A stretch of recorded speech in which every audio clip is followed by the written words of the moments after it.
Welcome back, gamers. Welcome back, game designers. We are here with Alistair's Journey. That is right, that is no longer Bullets from Hell. We have updated the name so that way we can make a little bit more sense out of what's going on. Now, who is Alistair? Alistair is our wizard friend. As our story artist gets a little further on, we'll be able to dive into that a little bit more. Right as soon as you boot up the game now shows you a end of user license agreement. The reason we have made this now instead of later is because we have made an alpha. We now have an alpha demo for you guys to enjoy. You guys can go to the link in the description below and fill out the survey after you're done playing the game, so that way we can get kind of an idea of what we need to work on. We very much appreciate any bit of help that comes out of that.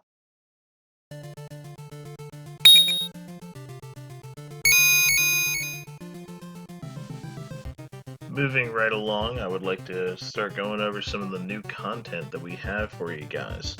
Now keep in mind, any of the new content we're going to be showing off today will not be showing up in the demo. The demo is limited to only 4 levels, in which all of 4 of those we've gone over except for one, and that is our mountain level.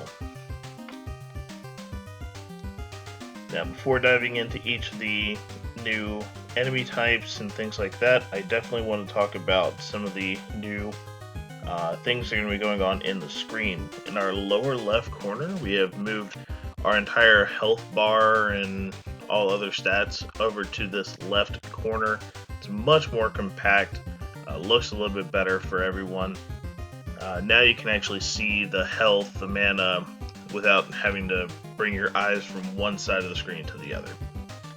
Following up with that, the health bar now will flash and the mana bar will flash when it is used or hurt. It's identifying, hey, something's going on here. Along with our changes to our UI, we have now added a new animation for the player for when the player gets poisoned. Now, the only time you're going to get poisoned in the mountain level is when the Goblin Alchemist actually throws out his poison. So now getting into the enemies, the Goblin Alchemist actually shoots out 3 different poison bolts when he attacks. Each of them track down the player as well, so as soon as it catches on, hey, there's a player nearby, the projectile will slow to a slower speed and then spin towards the player until it hits them. If the player is dodged for a total of 5 seconds, the poison ball will disappear. To follow up with that, we have our new Fire Demon. Our Fire Demon is a triple shot character as well, but he shoots at different times. Instead of all 3 of them coming out at the same time, he'll shoot, and then shoot. When this happens, it spawns at different areas. It could be either at the top, middle, or bottom spawner. Very similar to how the player shoots in triple shot, the Fire Demon will shoot in that kind of same category. But there's nothing too crazy to note about the Fire Demon other than that and a little bit extra health from the base value enemies. And then Goblin Alchemist is actually one of the lower health enemies, so taking him out is going to be kind of easy, but he does do quite a bit of damage if you let him. Last, we have our Orc Charger. This is a melee charger that has a decent amount of health, one of our tankier enemies, but they don't have any ranged attacks. After a certain amount of time, they'll just charge after the player. The Orc will then swing to attack. The player will take damage and get pushed back at the same time. This is our tracer pickup. You can see its red form right here. And when you pick it up, it will replace your double or triple shot with the tracer shot. Note that the tracer shot does shoot slower than anywhere else, but when you do shoot it, it does track the enemy to a good range actually. And then when it does track them down, it will chase them until it deals damage. The damage is the same as your standard attack, so it's slow, tracking, there's benefits there. based on our alpha test, we've already gotten some reviews saying that the tracer shot needs some extra speed up. Don't worry, that'll be coming soon. As the environmental hazard for our level, we have this hail coming down from the sky. You'll see it show up on the first and second round. The third round will not have the snow or hail coming down from the sky. Each one does 10 damage, but there's always a nice little area for you to hide so you don't have to take the damage. Note that the enemies do not take damage or are stunned or anything like that from the hail. Last we have our Orc Chieftain, which is the same thing as the Orc, except he also has a ranged attack. And during those ranged attacks, it is a high damage weapon, but it's easier to dodge. And when he does attack with his charge, he brings 2 other orcs with him, primarily actually to intimidate the player. But when you actually pay attention to how the orcs attack and whatnot, they charge after the player, so the other 2 orcs are only there for show. They do actually have their own attack and damage animations, but they just don't have the opportunity to be in those areas when the player is there. Now the Orc Chieftain's a little harder to dodge than the Orc counterpart, as it should be, because he is the boss. So keep your eye out for some hard charging from our Orc Chieftain on his dog companion. After the mountain level, you're going to be able to watch the exit menu show up now, so you actually see you have 10 seconds to kill out the chests and go ahead and gather all items you can to move to the next level.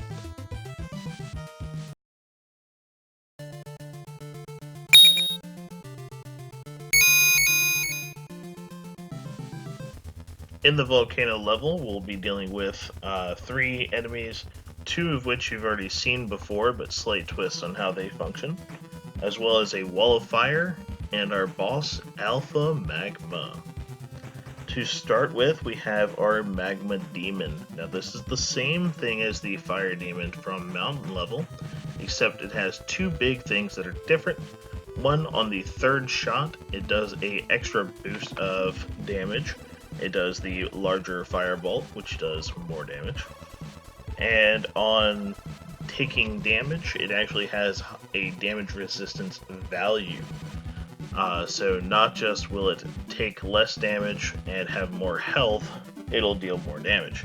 So this is just a harder version of the same thing you've already had to deal with.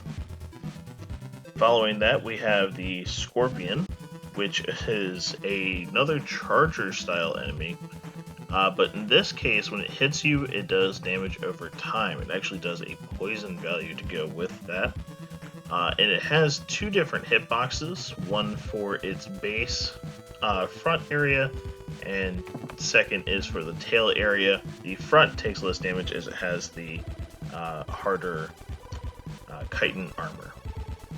Last is our Pyromage. Our Pyromage is the same thing as our original Swift enemy. But in this case, the Swift enemy has the small fireball, this one has the larger fireball, which means it does a little bit more damage. Next is our Wall of Fire. Our Wall of Fire is these black lines you're going to be seeing across the map right now. We're working on the sprite image for those. The Wall of Fire does damage while you're in it, and a little bit after you're out of it. So it does a little bit of damage over time. It's not heavy damage, but it's enough that you definitely don't want to sit there in it. The final component to the Volcano level is our Alpha Magma boss. And inside this battle, you're going to be dealing with a fire-breathing wolf. And that fire-breathing wolf is going to shoot at you 5 times with a deadly fire, and then after that he's going to charge you. When he charges you, he goes invisible during this time. You can see his eyes and feet still, so you get kind of an idea where he's at. He charges. Once he's done charging you, he, instead of walking back, he teleports back to his original starting point, which makes him slightly different than the Charger boss, but not by a whole lot. Anyway, that completes the Volcano level. Before going over the last level I want to talk about, I want to bring up some changes that have been done to the Crypt level. So for starters, we mentioned the miasma in the last video, but we actually it is now working. So you can now see that on the screen take some damage over time. So as soon as you touch it, the miasma disappears and the damage over time incurs. Also, we have a new enemy, which is our poison gargoyle, and our kamikaze enemy now drops a bomb rather than just explodes himself, giving you a little bit more time to kind of get out of dodge in case something happens. You know, boom boom, something kind of happens. The last difference in the Crypt is the final boss. Now, in this video, I have realized that the boss is not doing exactly what it's supposed to do, but you'll see the wizard and the druid work perfectly fine. The others are not. What ends up happening is that the mirror boss will change to whoever you are currently playing as, but will not change after you die. Whatever you become, its stats change too. So if you're playing knight, it actually gains a damage resistance value and has the knight attack for its basic, and after so many times it'll shoot out a knight sword slash. Or if you're playing wizard, it'll eventually throw out a fireball. Or if you're playing the druid, it'll shoot out lightning, so on and so forth. The health never changes, but the attack speed, the abilities, and resistance values will all constantly change, as well as the speed value. Now, unfortunately, I couldn't show you our final level of the game, which is the castle level.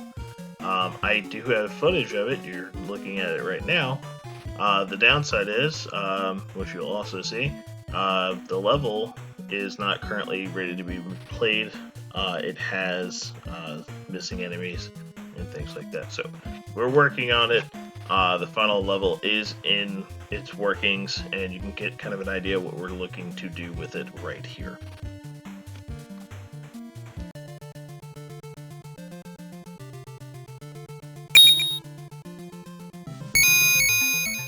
But sure enough, as all good games have, we need a tutorial. We need to teach you guys how to play the game. Now, if you've been paying attention to the videos in the past, you get kind of the idea.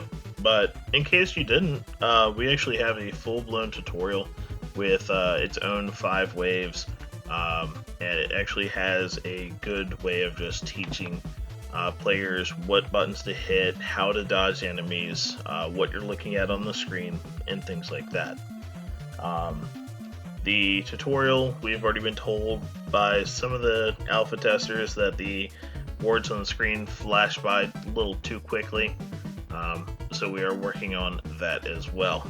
So keep in mind, everything's working together, coming together, but at least until further notice, you guys can actually play the alpha test with a tutorial to learn how the game is meant to be played without any cheats and things like that, because that's all we ever use. So this kind of helps you guys and us kind of relearn the game to where it's supposed to be played. Well, that's actually it for this developer update. I just want to let you guys know I appreciate you guys following the videos, keeping up with them. I really appreciate anyone that's actually gone out of their way to download the game, playtest the game, and then review the game afterwards so we can see if this game's actually a good game to be played. Right now, the alpha's on PC. We'll be making the mobile content probably for our next video next month. I don't know just yet if we're going to be able to get that done or not. We haven't started it yet. But as soon as we get that started, then we can actually see if it's working on mobile, and then we'll actually have our beta test on mobile as well. Hopefully, if everything goes well, we'll be able to demo our castle level next on our next video, and we'll be able to demo maybe our new game mode. We don't know just yet, as none of this stuff has actually been started other than castle. But we do have great intentions for where this game's going to be going past the storyline. So stay tuned, and we'll be glad to let you guys know. Thank you for watching, thank you for liking, thank you for commenting, subscribing, all the good YouTube stuff. Just appreciate you guys having, sticking around. So, thank you.